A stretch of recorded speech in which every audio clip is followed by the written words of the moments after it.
몇 년 전에 제가 유럽으로 종교개혁 순례를 다녀왔습니다. 성지 순례를 갔었는데요. 근데 그 종교개혁지를 이렇게 쭉 돌아보면서 돌아오고 나니까 특별히 기억에 남는 두 사람이 있더라고요. 한 사람은 체코의 종교개혁자인 얀 후스입니다. 후스라고 하는 사람. 그리고 또 한 사람은 독일의 종교개혁자인 마틴 루터. 이 두 사람이 상당히 기억에 남았습니다. 이 두 사람은 모두가 다 카톨릭에 맞서서 종교개혁을 했다고 하는 그러한 공통점이 있습니다. 그런데 무엇이 다른가? 한 사람은 종교개혁에 성공하지 못했고, 그리고 한 사람은 성공했다고 하는 것이죠. 이 후스는요, 종교개혁에 성공하지 못하고 안타깝게 1415년에 화형을 당해서 죽고 말았습니다. 그리고 나서 그로부터 딱 100년이 지난 1517년 10월 31일입니다. 그날 루터가 독일에 있는 비텐베르크 성당 그 문에 95개조의 반박문을 붙이면서 종교개혁이 시작이 된 것이죠. 그리고 그 종교개혁이 마침내 성공해서 오늘 우리 개신교회가 시작되어지는 그러한 기틀을 만들게 된 것입니다. 이렇게 후스와 또 루터, 이 두 사람은 어떻게 보면 굉장히 비슷한 그러한 인생을 살았어요. 하지만 또 굉장히 좀 다르다 이런 생각이 듭니다. 왜 후스는 종교개혁에 이렇게 실패하게 되었을까 하는 것을 이 성지순례를 다녀오면서 생각해 보게 되었는데요. 뭐 여러 가지 많은 이유가 있을 겁니다. 그런데 저는 그 두 사람을 보면서 이런 생각이 들더라고요. 후스에게는 루터가 갖지 못했던 정말 중요한 한 가지가 있었다는 것이죠. 루터에게는 후스가 없는 정말 중요한 한 가지가 있었다. 그것이 뭐냐면 바로 함께 일하는 좋은 동역자들이라고 하는 것입니다. 루터에게는요, 멜랑히톤, 또 프리드리히 이런 좋은 동역자들이 있었어요. 멜랑히톤이라고 하는 이 사람은 루터의 정말 소중한 동역자고 친구입니다. 그는 루터의 종교개혁을 적극적으로 지지했죠. 그리고 또 신학 강요, 아우구스부르크 신앙고백서 이런 것들을 써서 루터가 종교개혁을 하는 데 있어서 그 이론적인 기초를 만들어 주었던 사람입니다. 또 프리드리히라고 하는 이 사람은요, 로마 교황청이 루터를 파면하잖아요. 그래서 누구라도 루터를 죽여도 그것은 죄가 아니다 이렇게 이야기를 해버렸거든요. 그럴 때 이 루터를 바르트부르크 성으로 데리고 와서 그 성에 피신시켜 주었던 사람입니다. 이 성에 피신해 있는 동안에 루터가 신약 성경을 독일어로 자기 자국어로 번역하게 된 것이죠. 독일어로 성경을 번역했다고 하는 것이 굉장히 중요합니다. 우리나라 말로 내가 읽을 수 있는, 알아들을 수 있는 말로 성경을 번역해서 읽을 수 있다는, 바로 이것이 종교개혁의 가장 중요한 원동력 가운데 하나였다고 하는 것이죠.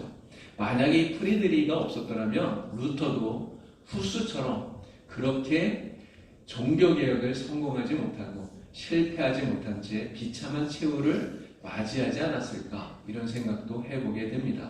물론 후스도요, 그 주변에 사람들은 굉장히 많아 있었던 것 같아요. 많은 사람들이 있었지만 정말 안타깝게 이 멜랑히톤이나 또는 프리드리히 같은 종교개혁을 하는 데 있어서 그 개혁을 뒷받침해주고 또 성공할 수 있도록 결정적인 도움을 주었던 그런 동역자가 사실은 없었다고 하는 것입니다. 그래서 이 종교개혁자인 루터와 이 후스를 통해서 깨닫게 되는 것은요, 하나님께서 하나님의 역사를 이루어 가시는데 어떤 중요한 한 사람을 세우지 않습니까? 그러나 그 한 사람을 통해서 그 사람이 혼자 하나님의 일을 하게 하시는 것이 아니라 그 주변에 많은 돕는 사람들이 있게 하셔서 함께 동역하면서 하나님의 일을 이루어 가시는구나 하는 것을 깨닫게 된 것입니다. 여러분, 오늘 우리가 읽은 이 말씀 속에 모세의 모습이 나오는데요. 여러분, 모세는 지금 어떻습니까? 이스라엘의 지도자잖아요. 애굽에서 이스라엘 백성들을 이끌고 나왔습니다. 그리고 광야에서 지금 생활하는데, 그런데 이 백성들을 이끌어가는 그 모든 일들을 지금 모세가 자기 혼자 그 일을 다 감당하고 있는 거예요. 오로지 자기 혼자 그 일을 다 감당하고 있기 때문에 모세는 너무나 피곤하고 또 지쳐 있는 것입니다. 백성들은 사소한 일까지 다 모세를 찾아와서 재판해 달라고 이렇게 부탁을 해요. 그러니까 그 일을 다 맡아서 하느라고 아침부터 저녁까지 모세는 쉬지도 못하고 있었던 것 같습니다. 너무나 많은 일에 묶여서 기력이 쇠할 정도로 피곤하고 지쳤다는 것이죠. 사실 우리도 그런 것 같습니다. 우리도 이렇게 하나님의 일을 할 때 많은 경우에 그냥 모세처럼 그냥 내가 혼자 다 해버리려고 하는 이런 마음이 들 때가 있어요. 이유가 여러 가지 있는 것 같아요. 첫째는 다른 사람을 믿지 못하기 때문에 그런 것 같습니다. 또 하나는요, 내가 너무 잘나서 그런 것 같아요. 또 하나는 내가 하는 그 일을 다른 사람이 하는 거 보면 성에 차지 않아서 그런 것 같습니다. 근데 어떤 이유에서든지 다른 사람들과 합력하지 못하고 협력하지 못하고 나 아니면 안 된다 이렇게 생각하고 하나님의 일을 하는 것은 사실은 하나님 앞에서 교만한 그러한 모습일 수 있다는 것을 우리는 기억해야 되는 것이죠. 하나님께서는 절대로 우리가 혼자 일하라 이렇게 말씀하시지 않더라고요. 성경을 읽어보니까 하나님은 이렇게 말씀하십니다. 너희가 짐을 서로 같이 지라 이렇게 말씀하셔요. 짐을 같이 지라는 거예요. 함께 동역하라는 것이죠. 함께 합력함으로써 선을 이루어가는 것이 그것이 바로 하나님이 일하시는 하나님의 방법이라고 오늘 우리에게 말씀하고 있는 것입니다. 자, 오늘 우리가 읽은 성경 말씀을 다시 한번 여러분 기억해 보시기 바랍니다. 이 백성들을 재판하는 이 일을 지금 혼자 모세가 다 맡아서 하고 있잖아요. 그 일에 하루 종일 파묻혀 있어서 그래서 지쳐있는 이 모세에게 이도로가 뭐라고 말합니까? 오늘 읽었던 말씀 가운데 17절, 18절 말씀을 다시 한번 읽어보도록 하겠습니다. 17절, 18절입니다. 자, 시작. 모세 자신이 그에게 이르되 내가 하는 것이 옳지 못하도다. 너와 함께한 이 백성이 필경 기력이 쇠하리니 이 일이 내게 너무 중함이라 내가 혼자 할 수 없으리라. 아멘. 여러분, 이도로의 이 말이 무슨 말입니까? 혼자 하나님의 일을 다 짊어지는 것은 옳지 못하다는 거예요. 함께 해야 된다고 하는 겁니다. 만약 이렇게 모세처럼 일하다가는 결국은 지쳐서 하나님의 역사도 감당하지 못할 뿐더러 오히려 모든 사람들을 다 피곤하게 만든다 하는 것을 이야기하고 있는 것입니다. 그래서 이도로는요, 오늘 우리가 18절까지 말씀을 읽었는데 19절 이후의 말씀을 보면 모세에게 정말 좋은 조언을 하고 있는 것을 보게 됩니다. 백성들 가운데서 능력 있는 사람들을 뽑아서 1000부장, 100부장, 50부장, 10부장 이렇게 세우라는 거예요. 그리고 그들에게 일을 나누어 주라는 것입니다. 그리고 그들로 하여금 모세와 함께 짐을 나누어 줌으로써 함께 하나님의 역사를 이루어가라 이렇게 말하고 있는 것을 보게 됩니다. 오늘 우리 교회도 마찬가지죠. 교회는 담임 목사가 혼자 하나요? 담임 목사가 혼자 할 수 있는 게 아닙니다. 그리고 그렇게 해서도 안 되죠. 그렇게 할 수 있는 게 아닙니다. 그럼 어떻게 해야 됩니까? 모세가 1000부장, 100부장, 50부장, 10부장 이렇게 세우고 그들과 함께 짐을 나누고 협력했듯이 우리 교회도 역시 마찬가지 아닙니까? 장로님을 세우고 집사님을 세우고 권사님을 세우고 여러 많은 그러한 일꾼들을 세워서 함께 합력해서 하나님 교회의 일을 우리가 만들어가고 이 역사를 이루어가게 되는 것이죠. 이처럼 함께 일하라고 하시는 이 하나님, 사실 우리는 이렇게 함께 일하는 가장 아름다운 분을 하나님에게서 보게 됩니다. 우리 하나님을 삼위일체 하나님이라고 우리가 고백하지 않습니까? 성부 하나님, 성령 하나님, 성자 하나님. 이 삼위 하나님께서 일하시는 모습을 보면 사랑으로 온전히 하나 되어서 항상 함께 하시는 그런 모습을 보게 됩니다. 한 가지만 예를 들면요. 예수님께서 요한에게 세례 받으시던 그때 어떤 일이 벌어지죠? 예수님께서는 세례를 받으시는데 성령님께서는 비둘기의 형상으로 예수님에게 임하시고 그리고 하늘에서는 성부 하나님께서 말씀하시잖아요. 이는 내 사랑하는 아들이요 내 기뻐하는 자라. 예수님의 그러한 사역들, 하나님이 행하시는 일들, 지금 성령님이 행하시는 그 모든 일들을 보면 성부, 성자, 성령, 삼위 하나님께서 항상 함께 일하고 계시다 하는 것이죠. 오늘 우리가 성경을 봐도 마찬가지입니다. 성경에 많은 인물들이 나오는데 성경의 인물들이 일하는 모습을 보아도 혼자 일하지 않아요. 다 함께 합력해서 일한다는 것이죠. 항상 그 일의 중심이 되는 사람이 있으면 그 사람을 돕는 동역자들이 있습니다.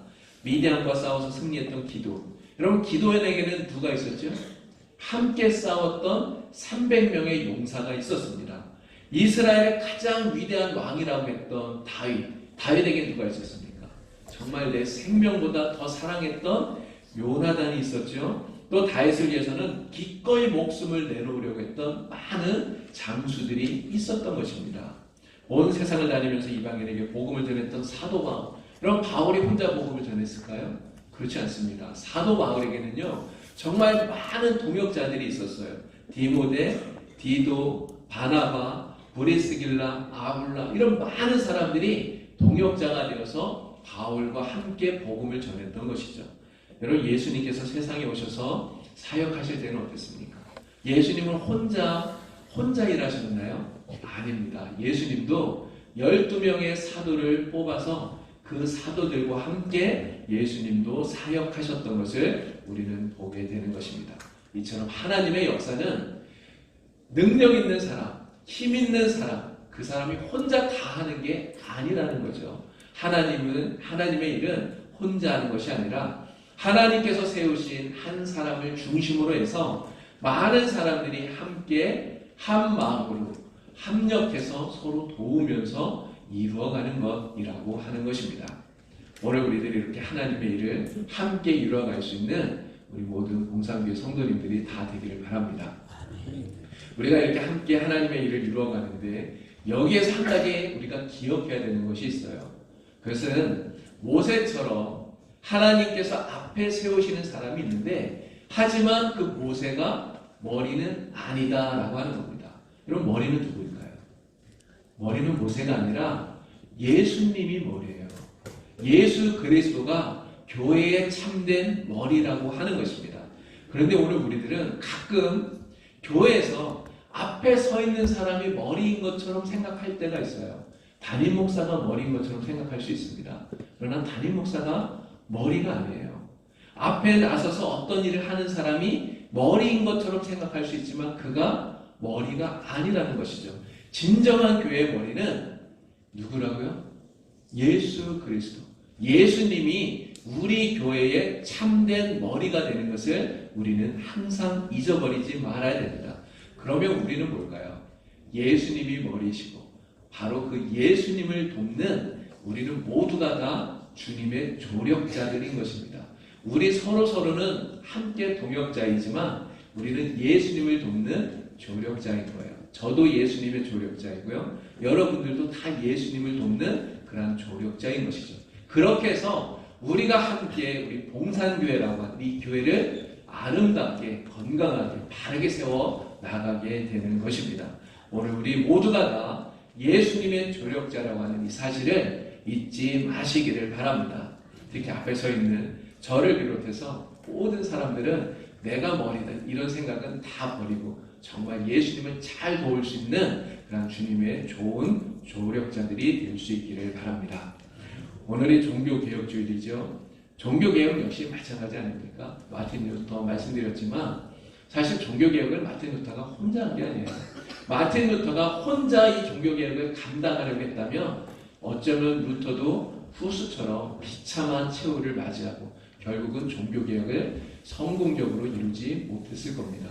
그러나 그는 혼자 하는 것이 아니라 멜라누터 또 프리드리 그들뿐만 아니라 정말 그 옆에서 그들을 도왔던 수많은 동역자들과 함께 일을 했기 때문에 결국은 종교개혁이라고 하는 이러한 아름다운 꽃을 피울 수 있었던 것인 줄 믿습니다.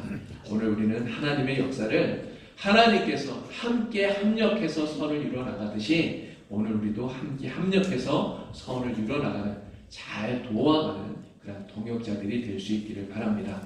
여러분들은 저의 좋은 동역자가 되어 주시길 바랍니다. 저도 여러분들의 좋은 동역자가 되도록 열심히 노력을 하겠습니다. 또 여러분들은 서로 옆에 계신 우리 성도님들에게 좋은 동역자가 되어 줄 수 있기를 바랍니다. 우리 봉산교회 모든 성도들이 이처럼 서로가 서로에게 좋은 동역자가 되어서 함께 합력해서 하나님의 선한 역사를 이루고 이 땅에 부흥의 역사를 이루어가는 우리 봉산교회가 될 수 있기를 우리 주님의 이름으로 간절히 축원을 드립니다. 이제 결론으로서 제가 전도서에 있는 말씀을 읽어드리고 이 말씀을 마치겠습니다. 전도서 4장 9절부터 12절까지의 말씀입니다. 두 사람이 한 사람보다 나음은 그들이 수고함으로 좋은 상을 얻을 것임이라. 혹시 그들이 넘어지면 하나가 그 동물을 붙들어 일으키려니와 홀로 있어 넘어지고 붙들어 일으킬 자가 없는 자에게는 화가 있으리라. 또 두 사람이 함께 누우면 따뜻하거니와 한 사람이면 어찌 따뜻하랴. 한 사람이면 패하겠거니와 두 사람이면 맞설 수 있나니 세 겹줄은 쉽게 끊어지지 아니하느니라. 아멘. 기도하겠습니다. 하나님 아버지, 종교개혁주의를 맞이하여서 우리가 하나님 앞에 나와 예배할 수 있도록 은혜를 베풀어 주시는 것을 감사합니다. 루터가 혼자 그 일을 감당한 것이 아니라 서로 좋은 동역자들과 함께 하나님의 이 선한 역사를 이루어 간 줄 주여 믿습니다.